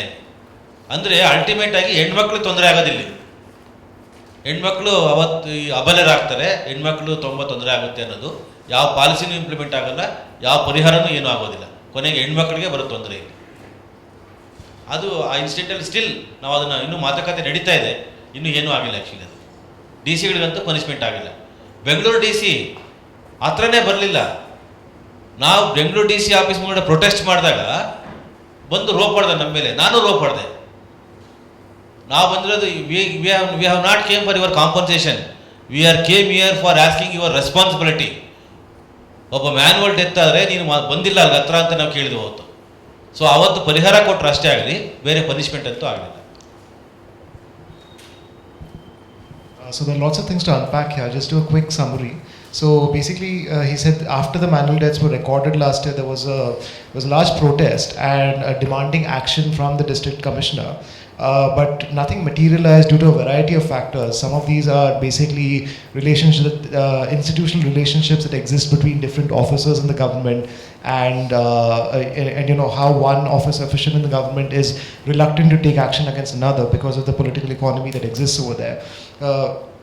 Additionally, what happened is there were also community connections in a particular death where you know, authorities called people who called family members, and because they belong to the same community, they kind of convinced him not to push forward with the case.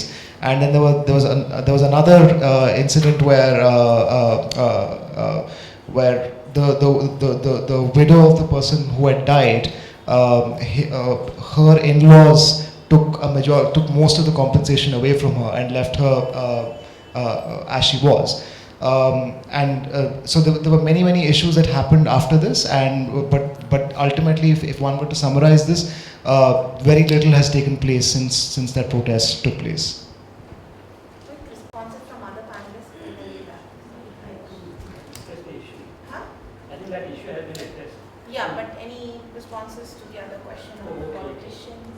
I would only say that you know the practice of manual scavenging is too complex and too deep-rooted an issue to be looked at in isolation, and so I would say it's very important to use the Act effectively, the 2013 Act, in terms of a set of strategies that are called for to bring about the eradication, but also the liberation of manual scavengers, of people in manual scavenging, because they need to be liberated, and the 2013 Act talks about that. It talks about a whole lot of strategies. I mean, in other words, if you look at the Act, we can think about it in terms of prosecution, in terms of the criminal provisions which come into action whenever manual scavenging is seen and identified as as a prosecutable offence. So the criminal provisions will take care of, are an attempt to deal with the deep-rooted nature of the caste system. And then you have socio-economic and welfare measures also, which seek to redress the economic marginalization of those in manual scavenging. So kind of a wide-ranging approach is called for to address and remove this practice. And that is the only way. We cannot look at manual scavenging alone unless we look at and address the deeper issues which call for both prosecution, rehabilitation, and kind of a wide-ranging socio-economic measures to look at the welfare of the community as a whole. Jahnavi, any closing thoughts, or do I wrap up the panel? Because I've been shown signs again, right? But just any last thoughts? No, just maybe what I would say is, obviously activism and therefore dealing with politicians is not what I do, but I would say politicians can only ignore public conversations up to a certain point. So the louder that public conversation gets, at some point people will have to take note. Okay. With that, I will end. Okay. Madam, regarding safety equipment, actually we are working on eradication of manual scavenging. It means we want to eradicate completely. No one can go for manual scavenging. For that, not need any safety equipment actually. That is our one of the objective. But still people are working on manual scavenging, and sci-fi karmacharis, who are the sweepers are there. Their safety equipment, in the sense, the administration, the local bodies are providing very neglected safety equipment. It is not friendly safety equipment.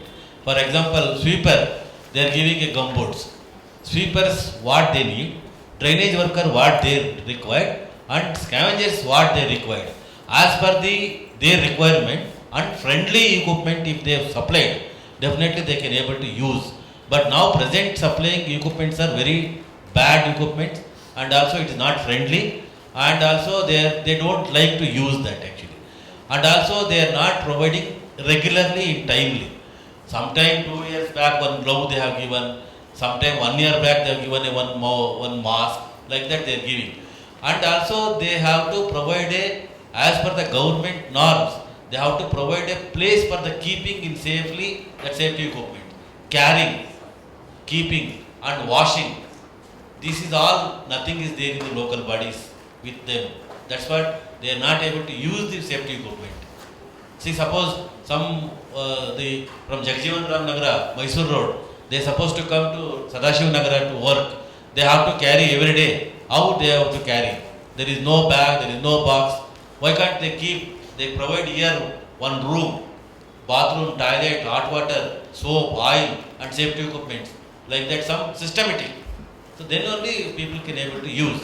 So that's what system is not ready to provide a proper manner, the safety equipment. That's what it's not able to use till now. Thank you so much to all the panelists. Thanks, Among, for helping with the transition. A round of applause for the panelists.